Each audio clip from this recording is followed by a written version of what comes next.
Item ಯಾವುದೇ ಇರಲಿ try ಮಾಡಿ ಆಚಿ ಚಿಕನ್ ಮಸಾಲಾ. ವಿಧಾನ ಪರಿಷತ್ ಚುನಾವಣೆಯ ನಂತರ ದೋಸ್ತಿಗಳ ನಡುವೆ ಶುರುವಾಗುತ್ತಾ ಅಸಮಾಧಾನ ಅನ್ನೋದು ಸದ್ಯದ ಪ್ರಶ್ನೆ. ಯಾಕಂದ್ರೆ ಅಡ್ಡ ಮತದಾನಗಳು ಆಗಿಬಿಟ್ಟಿದ್ದಾವೆ. ಅಡ್ಡ ಮತದಾನ ನಿಮ್ಮ ಶಾಸಕರೇ ಹೆಚ್ಚು ಅನ್ನುವಂತಹ ವಾದಗಳು ನಡೀತಾ ಇದೆ. ಬಿಜೆಪಿಯಿಂದ 3 ಅಡ್ಡ ಮತದಾನ ಅನ್ನುವಂತಹ ವಾದ. ನಮ್ಮಲ್ಲಿ ಕೇವಲ 4 ಮಾತ್ರ ಅಡ್ಡ ಮತದಾನ ಮಾಡಿದ್ದಾರೆ ಅಂತ ಜೆಡಿಎಸ್ ಹೇಳ್ಕೊಳ್ತಾ ಇದೆ. ಆಣೆ ಪ್ರಮಾಣಕ್ಕೂ ಸಿದ್ಧ ಅಂತಿದ್ದಾರೆ ಮೈತ್ರಿ ಶಾಸಕರು. ನೀವು ಹೇಳಿದಂತೆ ಜೆಡಿಎಸ್ ಅಭ್ಯರ್ಥಿಗೆ ಮತ ಅಂತ ಬಿಜೆಪಿ ಶಾಸಕರು ಹೇಳ್ಕೊಳ್ತಾ ಇದ್ದಾರೆ. ಅಶೋಕ್ ಅವರು ಮಾತಾಡೋ ಸಂದರ್ಭದಲ್ಲಿ 30 ಉಳಿದಿದ್ದೆಲ್ಲ ಜೆಡಿಎಸ್ಗೆ ಅನ್ನುವಂಥ ಲೆಕ್ಕಾಚಾರದಲ್ಲೇ ನಾವು ಸಿದ್ಧತೆಯನ್ನ ಮಾಡ್ಕೊಂಡಿದ್ವಿ, ಅಂತೆಯೇ ನಮ್ಮವರೆಲ್ಲರೂ ಕೂಡ ನಡ್ಕೊಂಡಿದ್ದಾರೆ. ಈ ರೀತಿ ಒಂದಷ್ಟು ಸಮಜಾಯಿಷಿಯನ್ನು ಕೊಟ್ಟರು ಕೂಡ ಆಗಿರೋ ಅನ್ಯಾಯ ಜೆಡಿಎಸ್ಗೆ. ಜೆಡಿಎಸ್ ಅಭ್ಯರ್ಥಿ ಗೋವಿಂದರಾಜು ಇಲ್ಲಿ ಸೋಲು ಅನುಭವಿಸಬೇಕಾಯಿತು. ಆ ನಿಟ್ಟಿನಲ್ಲಿ ಮೈತ್ರಿಯ ನಡುವೆ ನಡೀತಾ ಇರುವಂತಹ ವಾದ ಪ್ರತಿವಾದ. ಪರಿಷತ್ ಚುನಾವಣಾ ಪ್ರಕ್ರಿಯೆಯನ್ನು ಉಲ್ಲೇಖ ಮಾಡೋದಾದ್ರೆ ಇದು ಶಾಸಕರ ಸಂಖ್ಯೆಯ ಲೆಕ್ಕಾಚಾರ ಆಗಿದ್ರೂ ಕೂಡ ಯಾರ್ಯಾರಿಗೆ ಮತ ನೀಡಿದ್ದಾರೆ ಅನ್ನೋದನ್ನು ಹೀಗೆ ಹೇಳೋದು ಬಹಳ ಕಷ್ಟ. ಲೆಕ್ಕಾಚಾರದಲ್ಲೇ ಗೊತ್ತಾಗುತ್ತೆ ಯಾರೆಲ್ಲ ಅಸಮಾಧಾನಿತರಿದ್ದಾರೆ ಅವರನ್ನ ಪಕ್ಕಕ್ಕೆ ನಿಲ್ಲಿಸಿ ಮೇ ಬಿ ಇವರು ಮಾಡಿರಬಹುದು ಅನ್ನುವಂತಹ ಊಹೆಯನ್ನ ಮಾಡ್ಬೋದೇ ಹೊರತು ಇವರೇ ಮಾಡಿದ್ದಾರೆ ಅಂತ ಹೇಳೋದು ಬಹಳ ಕಷ್ಟ. ಬಟ್ ಪಕ್ಷದ ವತಿಯಿಂದ ನೋಡ್ತಾ ಹೋಗೋದಾದ್ರೆ ಅವ್ರಿಗೊಂದು ಐಡಿಯಾ ಇರಬಹುದು ಇವ್ರು ಮಾಡಿರ್ಬೋದು ಅನ್ನುವಂಥದ್ದು. ಮತ್ತೊಂದು ಬ್ರೇಕಿಂಗ್ ಅಪ್ಡೇಟ್ ಬರ್ತಾ ಇದೆ. ಬಿಜೆಪಿ ಶಾಸಕರಿಂದ ಅಧ್ಯಕ್ಷ ವಿಜಯೇಂದ್ರಗೆ ಭರವಸೆ.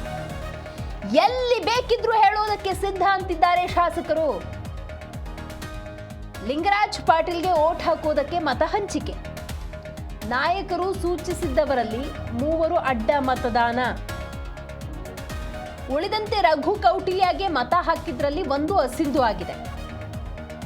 ಹಾಗಾಗಿ ಜೆಡಿಎಸ್ನಿಂದಲೇ, ಬಿಜೆಪಿಲಲ್ಲ ಜೆಡಿಎಸ್ನಿಂದಲೇ 8 ಮತ ಕ್ರಾಸ್ ಆಗಿದೆ ಅಂತ ಬಿಜೆಪಿ ಶಾಸಕರು ವಾದ ಮಂಡಿಸ್ತಾ ಇದ್ದಾರೆ. ನಮ್ಮಿಂದ ಆಗಿದ್ದು ಕೇವಲ 4+1 ಅಂತ ಕುಮಾರಸ್ವಾಮಿ ಹೇಳ್ಕೊಳ್ತಾ ಇದ್ದಾರೆ. ಜಿಟಿ ದೇವೇಗೌಡರು ಸೇರಿ 5 ಮಾತ್ರ ಅಡ್ಡ ಮತದಾನವನ್ನ ಮಾಡಿದ್ದಾರೆ. ಹಾಗಾಗಿ ದೋಸ್ತಿಗಳ ನಡುವೆ ಮುಸುಕಿನ ಗುದ್ದಾಟ ಆರಂಭ ಆಗಿದೆ. ಇಬ್ಬರ ಜಟಾಪಟಿಯಲ್ಲಿ ಕಾಂಗ್ರೆಸ್ ಲಾಭ ಮಾಡ್ಕೋತಾ ಇದೆ. ಹೆಚ್ಚಿನ ಮಾಹಿತಿಯನ್ನು ನಮ್ಮ ಪ್ರತಿನಿಧಿ ಜನಾರ್ದನ್ ಹೆಬ್ಬಾರ್ ನೀಡ್ತಾರೆ. ಜನಾರ್ದನ್, ಅಡ್ಡ ಮತದಾನ ಪ್ರಕ್ರಿಯೆಗೆ ಸಂಬಂಧಪಟ್ಟಂತೆ ಬಿಜೆಪಿ ಹಾಗೂ ಜೆಡಿಎಸ್ನ ನಡುವೆ ಈ ವಿಧಾನ ಪರಿಷತ್ ಚುನಾವಣೆ ಅನ್ನೋದು ಅಸಮಾಧಾನಕ್ಕೆ ಕಾರಣ ಆಗ್ಬೋದಾ ಅಂತ, ನಮ್ಮವರಲ್ಲ ನಿಮ್ಮವರು, ನಿಮ್ಮವರಲ್ಲ ನಮ್ಮವರು ಅನ್ನುವಂಥ ವಾದ ಮಾಡೋ ಸಮಯನ ಅರೇ ನಮ್ಮ ಶಾಸಕರು ಅಡ್ಡ ಮತದಾನ ಮಾಡಿಬಿಟ್ಟಿದ್ದಾರಲ್ಲ ಅಂತ ಹೇಳಿ ಎರಡೂ ಪಕ್ಷಗಳು ಯೋಚನೆ ಮಾಡಬೇಕಾಗಿರುವಂತಹ, ಆತ್ಮಾವಲೋಕನೆ ಮಾಡ್ಕೊಳ್ಬೇಕಾಗಿರುವಂತಹ ಸಮಯ ಅಲ್ವಾ ಇದು? ದಿವೇಶ್ರೀ, ನೀವು ಹೇಳಿದಾಗೆ ಇಲ್ಲಿ ಅಸಮಾಧಾನವೂ ಆಗಿದೆ, ಆತ್ಮಾವಲೋಕನವೂ ಕೂಡ ಶುರುವಾಗಿದೆ. ಯಾಕಂದ್ರೆ ಬೆಳಿಗ್ಗೆ ಕುಮಾರಸ್ವಾಮಿ ಅವರು ಮಾತಾಡ್ತಾ ನೇರವಾಗಿ ಹೇಳಿದ್ರು, ಯಾರ್ಯಾರು ಅಡ್ಡ ಮತದಾನ ಮಾಡಿದ್ದಾರೆ ಅಂತ ಗೊತ್ತಿದೆ, ಆದ್ರೆ ನಮ್ಮ ಪಕ್ಷದ ಶಾಸಕರು ಎಷ್ಟರ ಮಟ್ಟಿಗೆ ನಿಯತ್ತಾಗಿದ್ದಾರೆ ಅನ್ನೋದನ್ನ ತಿಳ್ಕೊಬೇಕಾಗಿತ್ತು. ಆ ಕಾರಣಕ್ಕಾಗಿನೇ ನಾವು ಅಭ್ಯರ್ಥಿಯನ್ನ ಹಾಕಿದ್ದು, ಗೆಲ್ತೀವಿ ಅನ್ನೋ ಒಂದು ರಮೇಲಿ ಅಭ್ಯರ್ಥಿಯನ್ನ ಹಾಕಿಲ್ಲ ಅನ್ನೋ ವಿಚಾರವನ್ನ ಹೇಳ್ತಾ 4+1 ಅನ್ನೋ ರೀತಿಯಲ್ಲಿ ಅವ್ರು ಮಾತಾಡಿದ್ರು. ಅಷ್ಟು ಓಟ್ ಜೆಡಿಎಸ್ ಇಂದ ಕ್ರಾಸ್ ಓಟ್ ಆಗಿದೆ ಅಂತ ಹೇಳಿ, ಅಂದ್ರೆ ಉಳಿದಂತ ಕ್ರಾಸ್ ಓಟ್ಗಳು ಬಿಜೆಪಿಯಿಂದ ಆಗಿದೆ ಅಂತ ಸ್ಪಷ್ಟ ಅವ್ರು ಹೇಳೋ ಪ್ರಕಾರ.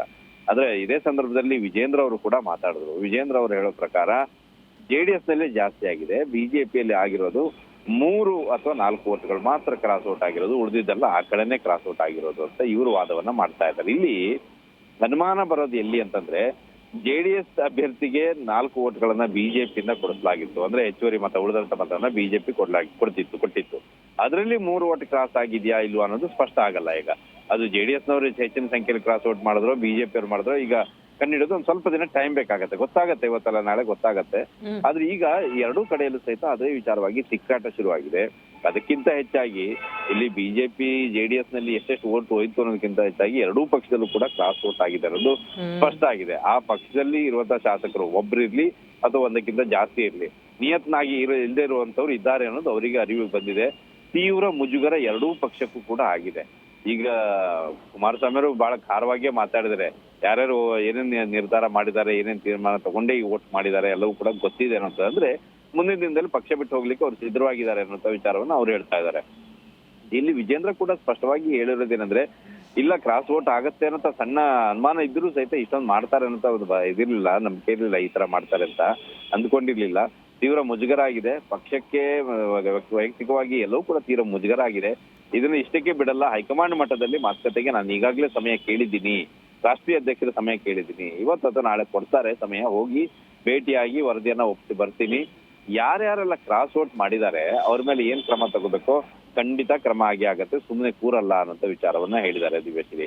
ಅಂದ್ರೆ ಇಲ್ಲಿ ವಿಜೇಂದ್ರ ಅವರಿಗೆ ಕೇವಲ ಪಕ್ಷಕ್ಕೆ ಮುಜುಗರ, ವಿಜೇಂದ್ರ ಅವರು ಏನು ಗೆದ್ದುಬಿಟ್ಟಿದ್ದಾರೆ, 2 ಸೀಟನ್ನು ಗೆದ್ದಿದ್ದಾರೆ ಬಿಜೆಪಿ. ಮೈತ್ರಿ ಒಳಗಡೆ ಇದು ಒಂದು ರೀತಿಯಲ್ಲಿ ಲೋಪ ಆಗಿದೆ, ಮೈತ್ರಿ ಅವರಿಗೆ ಮೋಸ ಮಾಡಿದಾಗಿದೆ ಅಂದ್ರೆ ನೇರವಾಗಿ ವಿಜೇಂದ್ರ ಅವರಿಗೆ ಮತ್ತೆ ಅಶೋಕ್ ಅವ್ರ ತಲೆಗೆ ಬರುತ್ತೆ. ಇದು ಕೇವಲ ಸೋಲು ಗೆಲುವಿನ ವಿಚಾರ ಅಷ್ಟೇ ಅಲ್ಲ, ಇಡೀ ದೇಶದಲ್ಲಿ ಬಿಜೆಪಿಗೆ ಬೆಂಬಲ ಸಿಗ್ತಾ ಇರೋ ಸಂದರ್ಭದಲ್ಲಿ ಬೇರೆ ಬೇರೆ ರಾಜ್ಯದಲ್ಲಿ ಶಾಸಕರಿಂದ ಕರ್ನಾಟಕದಲ್ಲಿ ಸ್ವತಃ ಬಿಜೆಪಿ ಶಾಸಕರೇ ಇವರಿಗೆ ಓಟ್ ಹಾಕ್ತಾ ಇಲ್ಲ, ಬೇರೆ ಕಡೆ ಹೋಗ್ತಾ ಇದೆ ಅಂದಾಗ ಇದು ಇವ್ರಿಗೆ ದೊಡ್ಡ ಹಿನ್ನಡೆ ಆಗತ್ತೆ. ಇವರ ಸ್ಥಾನಕ್ಕೂ ಕುತ್ತು ಬರುವಂತಹ ಸಾಧ್ಯತೆ ಇರುತ್ತೆ. ಈಗಾಗಲೇ ತೂಗುಗತಿ ಅಂತ ಹೇಳ್ತಾರಲ್ಲ, ಆ ರೀತಿ ಆಗಿದ್ದಿತ್ತು. ಈಗ ಇದು ಇನ್ನಷ್ಟು ದೊಡ್ಡ ಸಮಸ್ಯೆಯನ್ನ ತಂದೊಡ್ಡ ಸಾಧ್ಯತೆ ಇದೆ. ಅದಕ್ಕೋಸ್ಕರ ಏನೆಲ್ಲ ಆಯ್ತು, ಯಾವ ಕಾರಣಕ್ಕೆ ಕ್ರಾಸ್ ಔಟ್ ಆಗಿದೆ ಎಲ್ಲವನ್ನು ಕೂಡ ಹೈಕಮಾಂಡ್ಗೆ ವರದಿ ಒಪ್ಪಿಸುವಂತ ಕೆಲಸವನ್ನ ವಿಜೇಂದ್ರ ಅವರು ಮಾಡ್ಲಿಕ್ಕಿದ್ದಾರೆ ಇವತ್ತು ನಾಳೆ ಅಷ್ಟರಲ್ಲಿ. ಥ್ಯಾಂಕ್ ಯು ನಿಮ್ಮೆಲ್ಲ ಮಾಹಿತಿಗಾಗಿ ಜನಾರ್ದನ್.